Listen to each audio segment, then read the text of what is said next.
Prej sot, Belinda Balluku nuk do t'jetë më zëvendës kryeministre dhe ministre në Republikën e Shqipërisë. Këtë nuk e ka vendosur Edi Rama, por gjykata shqiptare. Kjo tregon se Edi Rama e ka humbur komplet sensin e përgjegjësisë politike.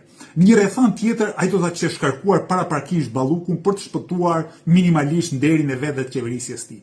Fakti që nuk ka guxuar tregon shumë. Tregon se Belinda Balluku mund të ketë materiale komprometuese drejt për Ramën, si dhe tregon nga ana tjetër se sa i brisht politikisht është tashmë ai, ku ministra, zëvendës kryeministrat, njerëzit më të rëndësishëm politik qeverisjes së tij, po përballen me akuza ose janë në burg. Edi Rama nuk mund ta qeverisë më Shqipëri.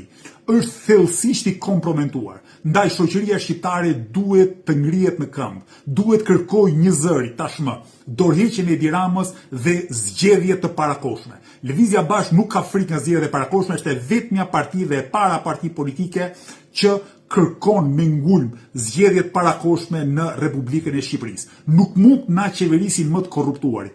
Nuk mund na qeverisin ata që javë pas jave përfundojnë në SPAK ose përfundojnë në paraburgim.